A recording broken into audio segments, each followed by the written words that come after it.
Hurry! Do something. It's on him. If we don't stop it now, he's not going to make it out alive. The scream tore through the silence of the night like a siren.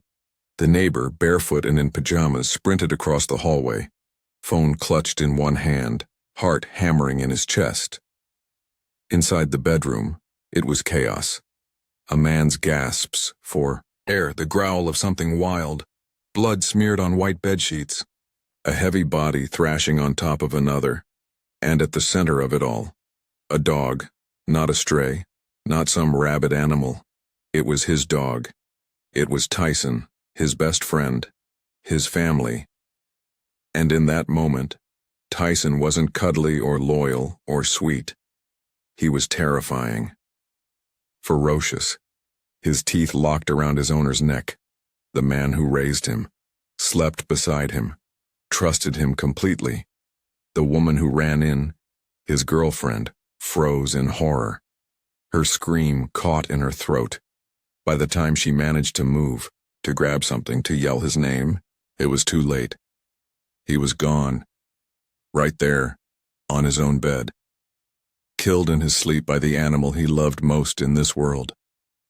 Hey there, you're watching Animal Story, where real stories about animals show us just how powerful, beautiful, and sometimes dangerous that bond can be. If you're new here, don't forget to subscribe and turn on the bell icon, because what you're about to hear might change the way you think about animals. Forever. But to understand what happened that night, to make any sense of how something like this could even be possible, we have to go back to when Tyson was just a puppy, back to when a lonely man decided to fill the silence in his life.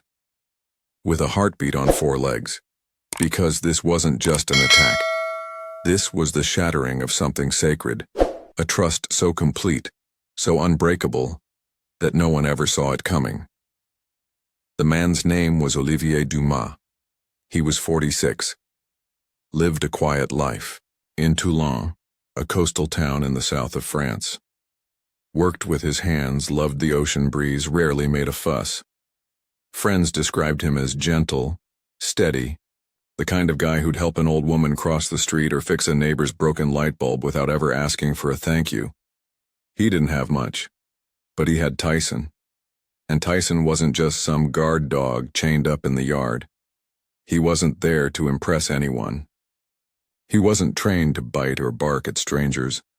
He was raised like a son. Olivier had brought Tyson home when he was just a wrinkly, squirming pup, barely 8 weeks old. His mother had just passed, and Olivier said he couldn't bear the quiet of the apartment anymore. I needed noise, he once told a friend. I needed something that needed me. That something was Tyson. They did everything together, walked the narrow city streets at dusk, sat by the harbor at sunrise, shared meals, shared naps, shared life. Neighbors would smile watching them go by. One woman even joked, "I'm not sure who's walking who." Online, Olivier sometimes posted short clips, Tyson fetching his slippers, Tyson curling up with him on the couch, Tyson patiently waiting by the shower, thousands of views, hundreds of hearts.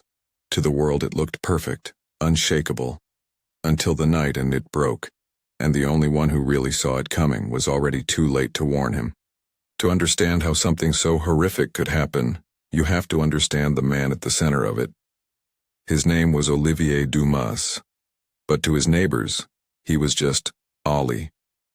A simple man, a kind one, the kind of guy who held doors open for strangers and bought extra bread just in case someone on the street needed it.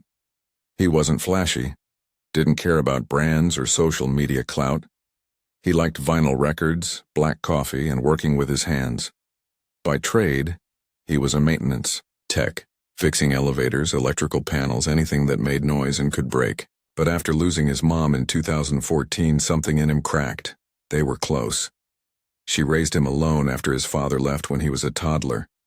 Losing her was like watching the last light in his world flicker out. He stopped showing up to group dinners, started spending more time alone. Until one day, on a rainy Saturday morning, Olivier walked into an animal shelter just outside Toulon and came out with a squirmy little Pitbull puppy wrapped in a blue blanket. Tyson. That's what he named him. Not after the boxer, like most people thought, but after a childhood dog he'd had for just a week before his landlord made his mom give it away. This time, Olivier told himself, no one would take this one from him, and from day one he poured everything into Tyson. He didn't treat him like a pet, he treated him like a roommate. No leash at home, no crate, no yelling. Tyson slept in his bed, ate when Olivier ate, watched TV curled against his chest. Friends would stop by and find Olivier and Tyson on the couch, sharing popcorn during an old Western movie. Olivier even built a special step for Tyson to climb into the bed as he got bigger. And Tyson, oh, he was a good dog, gentle, obedient, playful, but never aggressive. He'd walk alongside kids in the park, let toddlers pull his ears without so much as a flinch. One neighbor called him a teddy bear in a tank's body. People loved to joke, you sure he's a pit bull? That dog's got better manners than most people I know. And Olivier beamed every time, because the truth was, Tyson gave him something no one else could, a reason to wake up, a purpose. After his mother died, Olivier had stopped answering calls, lost touch with family. But Tyson? Tyson was always there, always excited to see him, always ready to nuzzle into his chest and remind him, you're not alone. Olivier often said, he saved me, not the other way around. The bond between them became something people talked about, not just in the neighborhood but online too. Olivier posted little clips. Tyson balancing a biscuit on his nose. Tyson sitting like a gentleman at the dinner table. Tyson jumping into his lap like a 70-pound lapdog. It was the kind of wholesome content people shared, the kind that made you smile and say, now that's a good boy. But there was more than cuteness there. There was a man healing. There was love, deep, loyal, and complete. They were inseparable. And maybe, in hindsight, too inseparable. Because when you trust something completely, you also stop protecting yourself from it. Olivier never saw Tyson as dangerous, never locked doors, never set boundaries. When friends joked, don't you worry, he's still a pit, Olivier would wave them off. Tyson would never hurt me, he'd say. He's not like that. And to be fair, for almost 4 years he was right. Tyson had never so much as growled at him. But here's the thing about blind trust. It only takes 1 second, one instinct, one trigger, one forgotten truth about nature, to turn love into tragedy. From the outside, it looked like any other companionship between a man and his dog. But those who knew Olivier and Tyson, they'd say it was different, deeper. Like they weren't just bonded, they were somehow destined for each other. Every morning, Olivier would wake up to Tyson curled up at his feet snoring softly. While he brushed his teeth, Tyson waited by the bathroom door. When Olivier cooked breakfast, Tyson would sit politely at the kitchen entrance, never begging, just watching, tail thumping softly, like he was part of the ritual. They took long walks through the old marina, stopping by the same bench every evening where Olivier would sip his espresso, and Tyson would rest his head on his lap, eyes half closed, soaking in the breeze. Local shopkeepers knew them by name. One guy at the bakery used to keep a biscuit behind the counter just for Tyson, and when Olivier went out of town for work, which was rare, he'd FaceTime with the dog, no joke. Say hi to Papa, he'd tell the friend watching Tyson, and Tyson would bark, every time.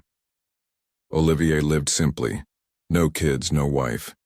His girlfriend Claire had moved in about a year before the incident, and even she admitted, I had to earn my spot in Tyson's pack. I wasn't just dating a man, I was moving in with a bond. She said it half-jokingly, but she wasn't wrong. Tyson was family. He was part of everything. Birthdays, holidays, even lazy Sunday mornings when Olivier played old jazz records and read by the window. There was this one video, shot on Christmas morning.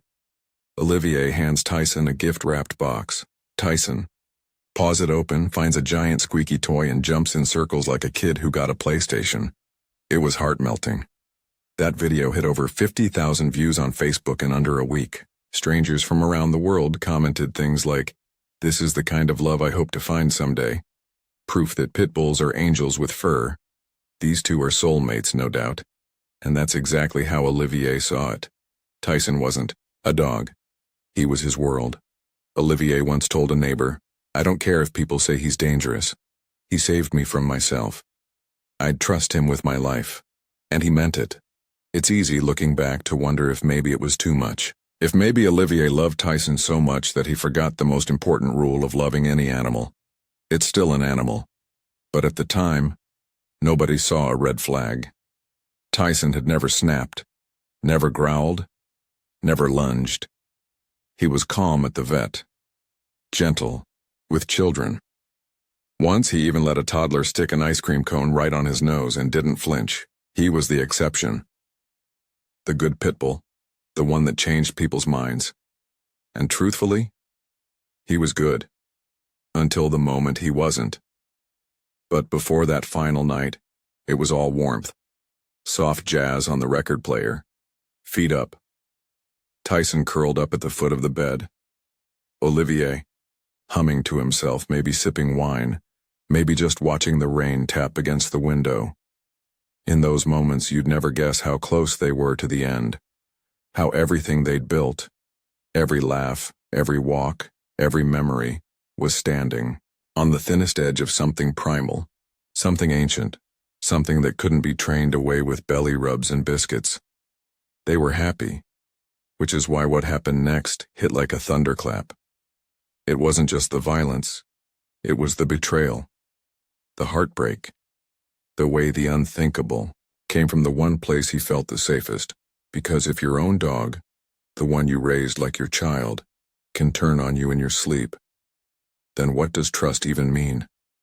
It didn't happen all at once. There was no thunderstorm, no full moon, no dramatic moment of snapping teeth or lunging fury. It started small, barely noticeable really. Tyson, the same dog who used to sleep curled at Olivier's feet, started sitting farther away at night. Not out of fear, more like watchfulness. He'd position himself at the bedroom doorway, ears perked, eyes locked on Olivier as he slept. Claire, Olivier's girlfriend, noticed it first. "He stares at you while you sleep," she said one morning, pouring coffee in the kitchen. Olivier chuckled. "Yeah? He's just keeping watch, like a little soldier." But over time, the stares grew longer. He'd stop playing mid-game to freeze and fix his eyes on something unseen. He flinched when Olivier snored too loud. Once, when Claire walked in too quickly while Olivier was dozing on the couch, Tyson growled low in his throat before recognizing her. She laughed it off, at first. But the unease crept in like fog. There was the night Olivier rolled over in bed, and Tyson jumped off like he'd been startled. Then came the growling in his sleep. Not Olivier's. Tyson's. Deep, chesty rumbles, like he was having nightmares. One evening, a neighbor named Mark dropped by to return a borrowed ladder. Tyson, normally relaxed around guests, stood stiffly between Mark and Olivier, tail rigid, staring. Mark gave a nervous chuckle. "Hey, Ollie, your boy okay? He's giving me the prison stare."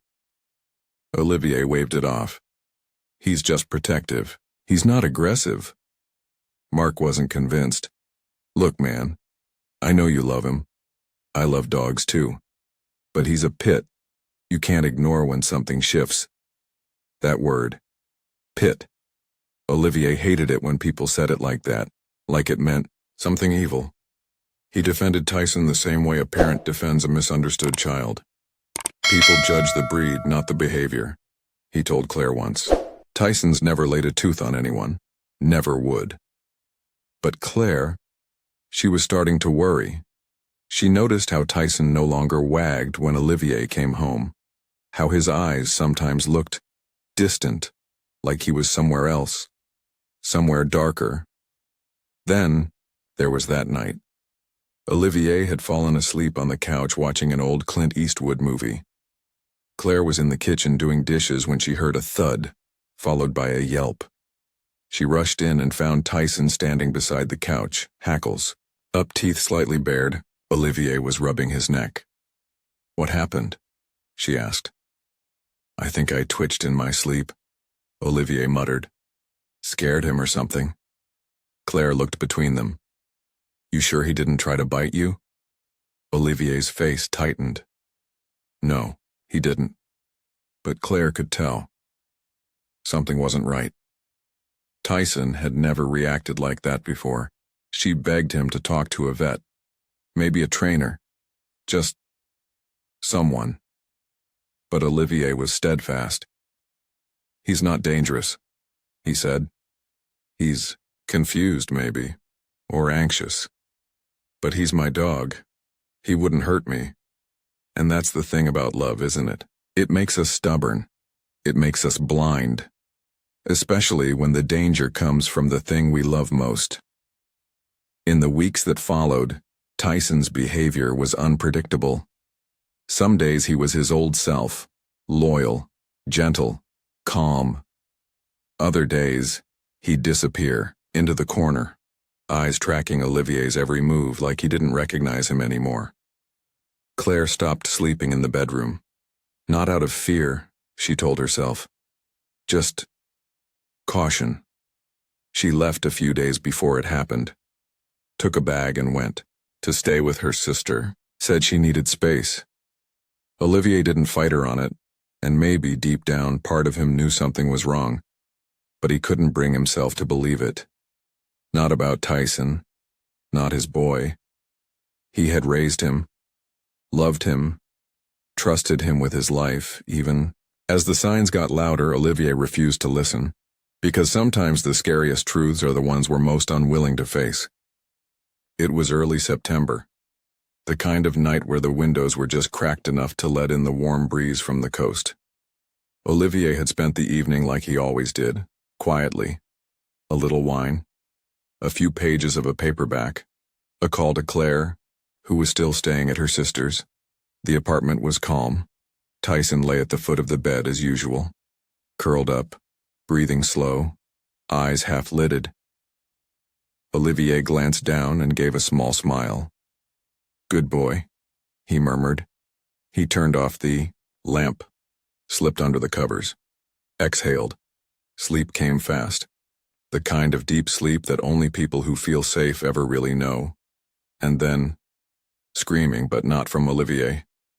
From the woman in the next room. Claire. She had come back unexpectedly. Just for the night. She had a key. She didn't want to wake him, so she let herself in and slept in the guest room. What woke her wasn't a bump in the night. It was the sound of Olivier's voice, a guttural, panicked gasp. Something between a moan and a choke. Then a thud. Then silence. She rushed toward the bedroom. What she saw when she opened the door would haunt her forever. Olivier was lying on the bed, but not in sleep. He was fighting for his life. Tyson had, his paws on Olivier's chest, jaw locked around his throat. Blood pulsed out in waves. The white sheets were soaked in seconds. Olivier's legs kicked wildly, then slowly stopped. Claire screamed. "Tyson, no!" she shouted, grabbing a lamp from the nightstand and hurling it. It hit the wall. The dog didn't flinch. She tried again, this time a chair. Tyson finally let go, but only for a moment. He turned toward Claire, eyes glassy, chest heaving. There was no recognition, no hesitation, just raw instinct. For a moment, Claire thought she might be next. She backed out slowly, phone in hand, dialing emergency services with trembling fingers. "He's killing him," she sobbed. "Please, send someone. He's killing him." By the time help arrived, it was over. Olivier lay still, one arm draped off the side of the bed, his face pale, his body lifeless.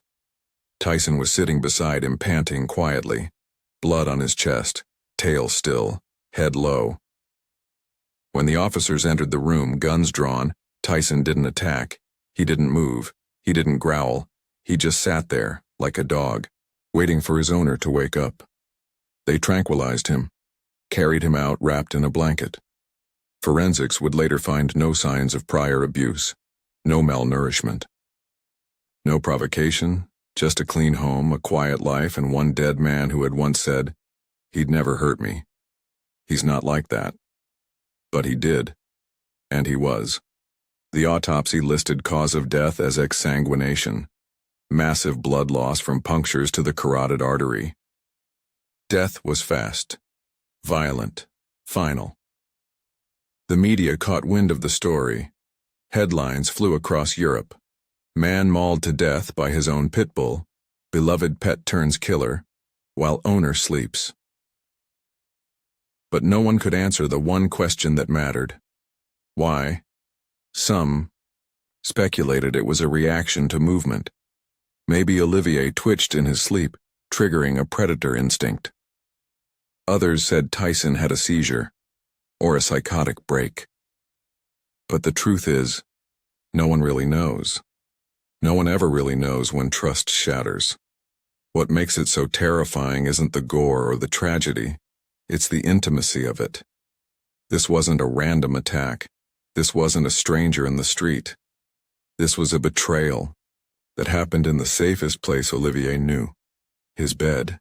And the worst part, there were signs, small ones, quiet ones, but they were there. And Olivier didn't listen. Because he loved Tyson, and he believed love was enough. But that night, that quiet, warm, forgettable night, love wasn't enough. In the days that followed, Olivier's apartment remained untouched, frozen in time. The half-drunk glass of wine still sat on the kitchen counter. A folded hoodie was draped over the back of the chair. His guitar leaned quietly in the corner as if waiting for him to come back and strum one more tune. But he never would. The city of Toulon was stunned. Neighbors couldn't believe it. Friends wept openly. News stations camped outside the building for nearly a week. And Tyson? He never came back either. Animal control took him to a holding facility the night of the attack. For 72 hours, they ran evaluations, scanned for neurological issues, tested for rabies, seizures, anything. But Tyson was physically healthy. No signs of brain damage, no prior incidents, no clear explanation. Eventually, the decision came down. He was euthanized. Some people said it was mercy, others said it was justice. Claire was one of the last people to see him. She was given 5 minutes behind glass. She said Tyson sat quietly. No aggression, no guilt, just sadness, as if he knew what had happened, as if something inside him had broken too. "I didn't see a killer," she said. "I saw a confused soul, but that didn't change what he did." Olivier's funeral drew a small but heartfelt crowd. Co-workers, neighbors, even people who only knew him through his dog's social media videos. Some laid flowers, others brought photos. And one elderly woman, through tears, whispered, "He loved that dog more than anything. Maybe too much." In the weeks that followed, online debate exploded. Some blamed the breed. Others blamed Olivier for letting his guard down. A few blamed no one, just tragedy, just nature. But underneath every comment, every article, every hot take, the same uneasy feeling lingered. If this could happen to Olivier, the kindest man most of them had ever known, a man who raised Tyson from a pup, who never hit him, never neglected him, never gave him reason to fear, then what does that say about the limits of love? What does it say about how much control we truly have over the wild hearts we try to tame? One animal behaviorist wrote an op-ed saying, "Pit bulls are not monsters, but they are powerful, and when we humanize animals, we put ourselves in danger, not because we don't love them, but because we forget they are not us." That line stuck with people. They are not us. It's hard to hear, harder to accept. Because for so many of us, animals feel like us. They sleep in our beds. They listen to our secrets. They stay when people walk away. They love us without words, and sometimes better than humans ever could. And most days, that love is enough. But not always. Sometimes love meets instinct.